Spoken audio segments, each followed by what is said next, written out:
बंगाल की सियासी लड़ाई अब और ज्यादा तीखी होती जा रही है। ममता के गढ़ में गृह मंत्री अमित शाह के शक्ति प्रदर्शन के बाद ममता बनर्जी भी बीजेपी को जवाब देने के लिए पूरी तरह से तैयार हैं। उन्होंने आज अपने इरादे जता भी दिए कि कल वो बीजेपी के हर आरोप का जवाब देने वाली हैं। ममता बनर्जी ने आज अमित शाह के आरोपों पर भी करारा पलटवार किया। ये रिपोर्ट देखिए।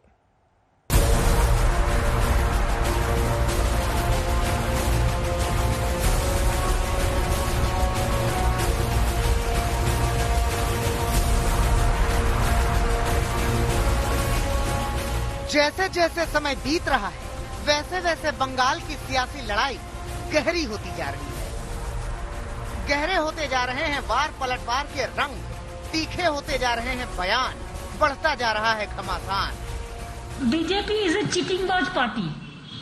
Bengali we will say cheating बाज, but sorry English it may be cheater.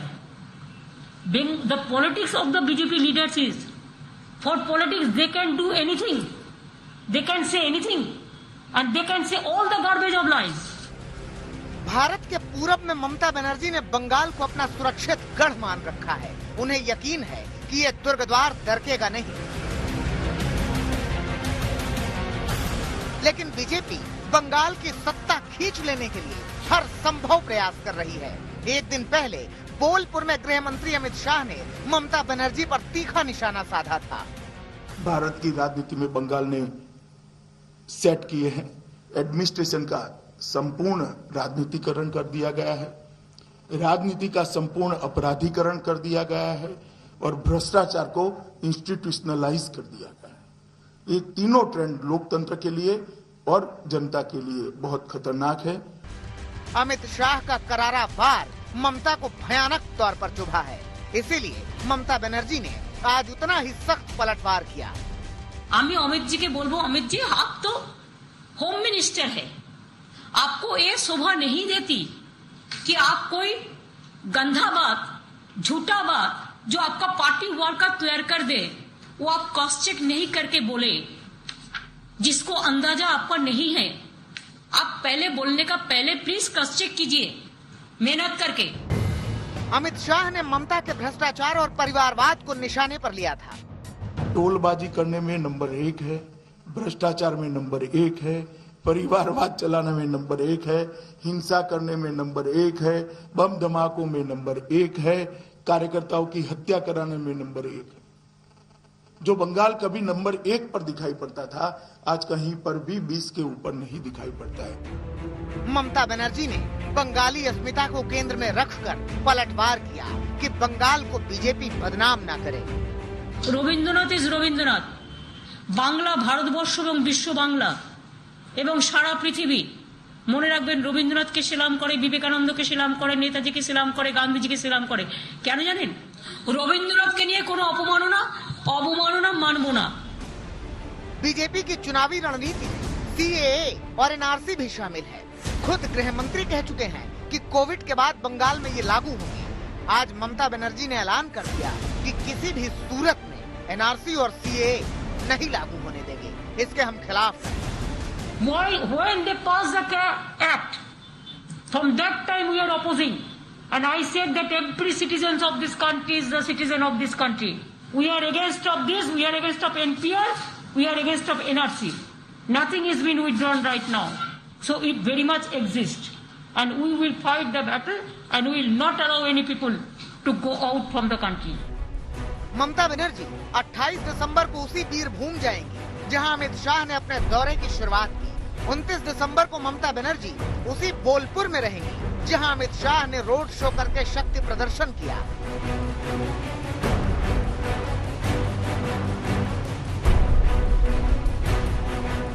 चुनावी राजनीति लोकतंत्र का कठोर चेहरा होती है। यहाँ सत्ता के अंधे युद्ध में हर चाल जायज होती है, क्योंकि यहाँ एक ही सत्य है, जीत किसी भी कीमत पर। अब ये कीमत क्या होगी ये देखने वाली बात होगी। ममता बनर्जी ने ये साफ कहा है कि वो हर सवाल का जवाब देंगी। बीजेपी ने अभी तक उनकी जिन जिन बातों पर सवाल उठाए हैं उनके जवाब भी देंगी और आने वाली दिनों में अपनी रणनीति भी तैयार करेंगी। लेकिन सवाल ये भी उठता है कि आखिरकार बीजेपी के इस सशक्त प्रचार के तंत्र को और अंदरूनी कलह को बीजेपी खुद कैसे संभालेगी। कैमरा पर्सन तापस बेरी के साथ मनोज्ञा लोईवाल, पश्चिम बंगाल आज तक। गृह मंत्री अमित शाह का 2 दिनों का दौरा और उसके बाद उनकी ओर से लगाए गए टीएमसी पर गंभीर आरोप। आज खुद ममता बनर्जी सामने आई और एक एक करके कुछ आरोपों का जवाब दिया, जबकि कुछ के लिए कल की तारीख निर्धारित कर दी गई है। गृह मंत्री के आरोप सुनिए और ममता बनर्जी ने आज किस तरह से जवाब दिया, अब वो भी जानिए। भारत की राजनीति में बंगाल ने सेट किए हैं, एडमिनिस्ट्रेशन का संपूर्ण राजनीतिकरण कर दिया गया है, राजनीति का संपूर्ण अपराधीकरण कर दिया गया है और भ्रष्टाचार को इंस्टीट्यूशनलाइज कर दिया गया है। ये तीनों ट्रेंड लोकतंत्र के लिए और जनता के लिए बहुत खतरनाक है। अतः मैं बंगाल की जनता को करबद्ध निवेदन भारतीय जनता पार्टी की ओर से करता हूं कि हमारे कार्यकर्ता एक परिवर्तन का अभियान लेकर चले, अन्याय का एक अभियान लेकर चले हैं। आप कृपया इनके साथ जुड़िए। আমি অমিত জি কে বলবো, अमित जी आप तो होम मिनिस्टर है, आपको ये शोभा नहीं देती कि आप कोई गंदा बात, झूठा बात जो आपका पार्टी वर्कर तैयार कर दे वो आप क्रॉस चेक नहीं करके बोले, जिसको अंदाजा आपका नहीं है। आप पहले बोलने का पहले प्लीज क्रॉस चेक कीजिए मेहनत करके। प्रत्यारोप का दौर लगातार जारी है। इन सबके बीच पश्चिम बंगाल के राज्यपाल जगदीप धनखड़ ने एक बार फिर से ममता बनर्जी पर निशाना साधा है। धनखड़ की ओर से क्या कुछ कहा गया है, सुनिए। चुनाव का नतीजा क्या होता है, आई एम नॉट कंसर्न। चुनाव का नतीजा कैसे होता है, आई एम कंसर्न। और ये नजारा मैंने खुद देखा। I went to Diamond Harbour. Diamond Harbour में मेरी विजिट पूर्व निर्धारित थी, सरकार की जानकारी में थी। खास कॉन्स्टिट्यूंसी है, वहां डिस्ट्रिक्ट मजिस्ट्रेट राज्यपाल को प्रोटोकॉल खुद फॉलो करेगा। लगता है वहां देश का कानून ही नहीं चलता है। प्रशासन भूल गया पूरी तरह से कि राज्यपाल के लिए कोई प्रोटोकॉल भी होता है। बहुत गंभीर बात है। There was not even a guard of honour.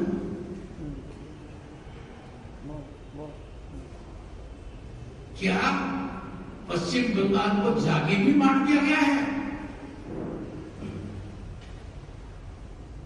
क्या डायमंड हार्बर किसी की जागीर है? उधर ममता बनर्जी के चुनावी चाणक्य कहे जाने वाले प्रशांत किशोर को लेकर बंगाल की सियासत गर्म है। प्रशांत किशोर ने अपने एक बयान में कहा है कि बीजेपी सिर्फ माहौल बना रही है। सच्चाई यह है कि वो दहाई के आंकड़े के आगे बढ़ नहीं पाएगी। अगर ऐसा हुआ तो मैं अपना काम छोड़ दूंगा। प्रशांत किशोर के बयान पर बीजेपी ने भी तीखी प्रतिक्रिया दी है।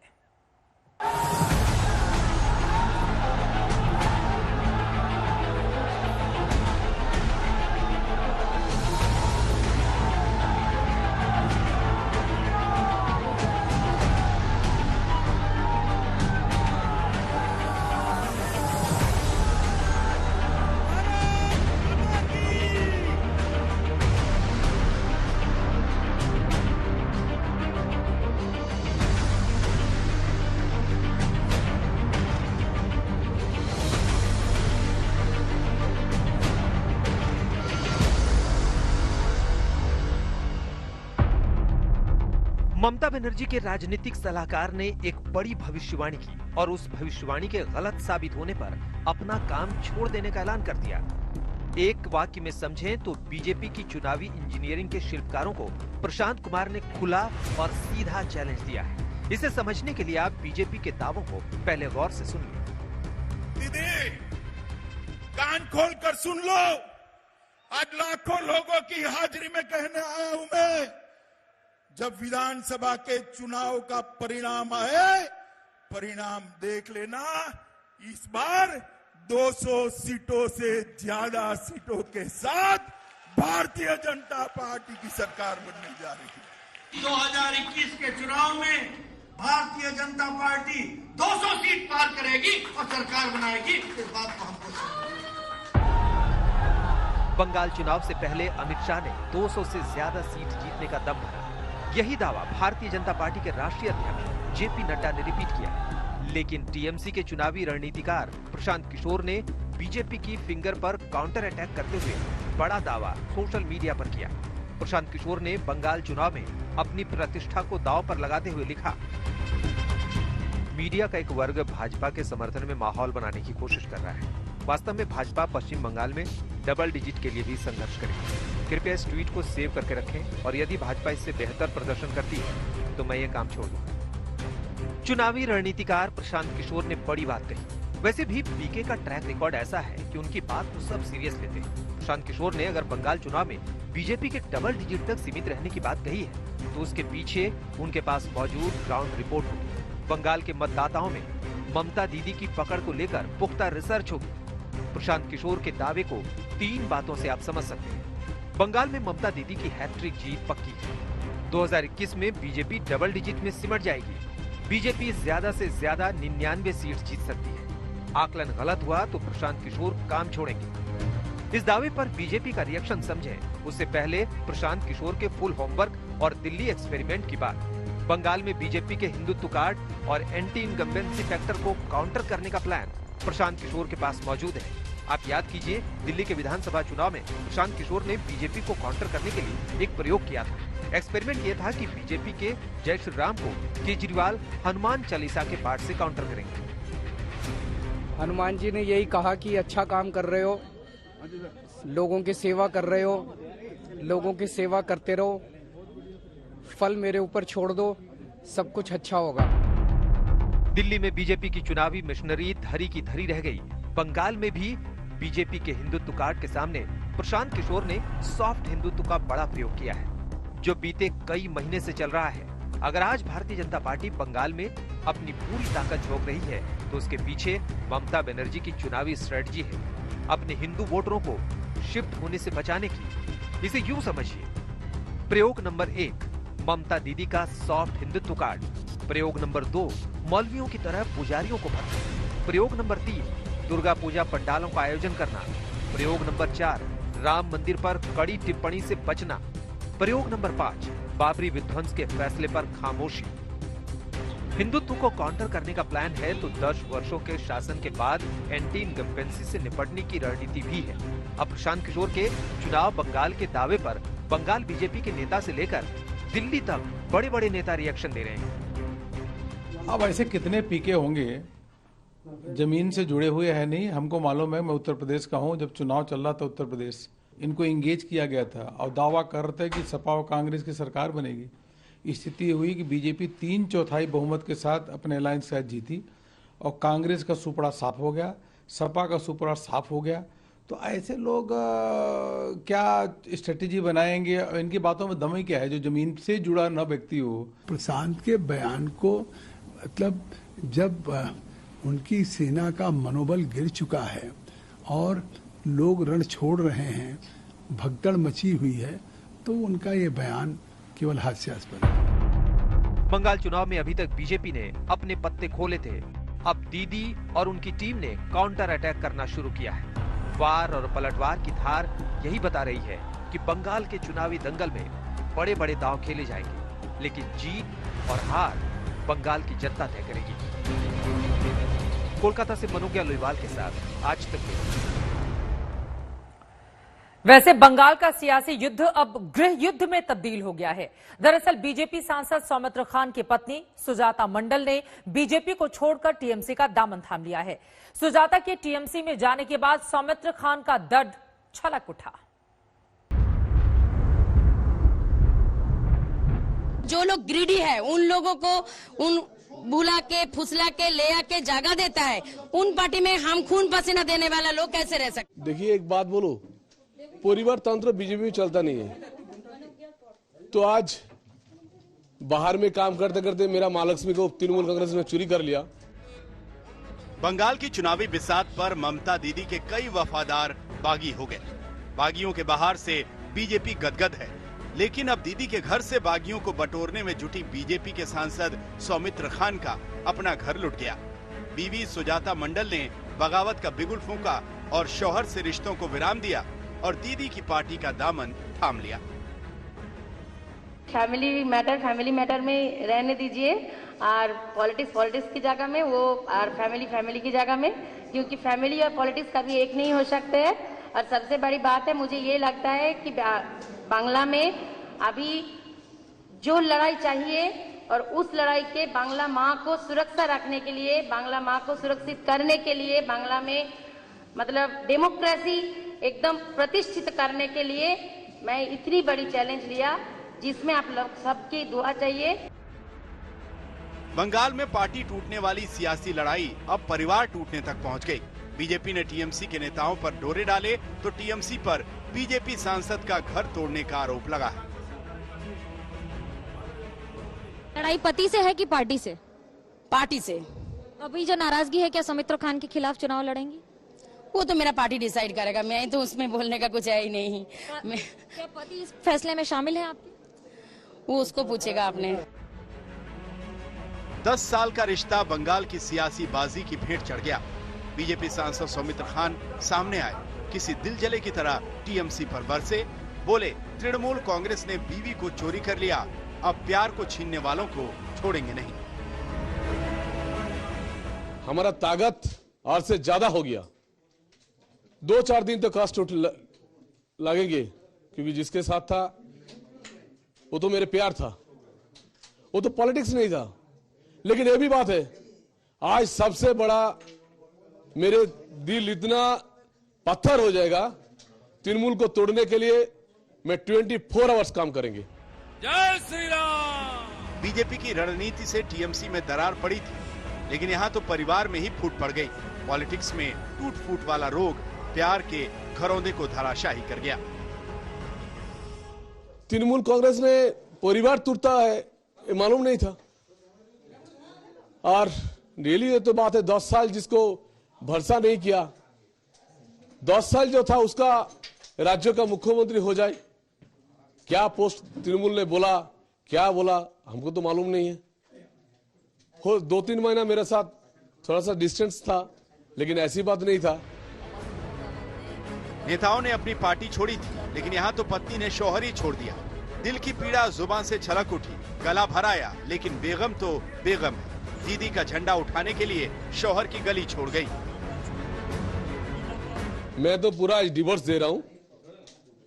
मैं आज डिवोर्स नोटिस भी भेज दे रहा हूं। बाहर देखने के लिए तो आज मेरा घर चला गया, तो मेरा आज घर परिवार कुछ नहीं है। मैं सिर्फ आज से बीजेपी का एक वर्कर हूं, बीजेपी का एक मेंबर हूं। बंगाल की सियासी लड़ाई तलाक तक आ गई, लेकिन रुसवाई के बाद भी बेगम की सियासत आबाद रहे, यही दुआ बीजेपी सांसद ने मांगी है। वो सोचा है हमको लीडर बनना है, लेकिन भाजपा में कभी भी परिवार तंत्र नहीं चलता है। भाजपा को नीति को हम एक्सेप्ट करता हूं। हम आज भी बीजेपी परिवार के लिए मेरा श्रद्धा और भी बढ़ गया। पति भारतीय जनता पार्टी में और पत्नी अब टीएमसी नेता है। दोनों की राहें जुदा हो गई और धन्य है बंगाल की राजनीति, जिसने पति और पत्नी को दो राहे पर खड़ा कर दिया। कोलकाता से मनोज्ञा लोईवाल के साथ आज तक ब्यूरो। तो इस रिपोर्ट में देखा आपने, राजनीति जो न कराए, बंगाल का सियासी युद्ध किस तरह से गृह युद्ध में तब्दील हो गया है। पति किसी और पार्टी में, पत्नी किसी और पार्टी में, और दोनों चूंकि अलग अलग पार्टी में हैं, इस वजह से अब तलाकनामा पति की ओर से भेज दिया गया है पत्नी को। पत्नी क्या उस पर दस्तखत करके जवाब देंगी, ये देखना महत्वपूर्ण होगा। लेकिन कुल मिलाकर बंगाल की राजनीति अपने आप में बेहद एक तरफ दिलचस्प भी हो रही है, तो दूसरी तरफ महत्वपूर्ण अपने तमाम दूसरे कई मुद्दों के लिए।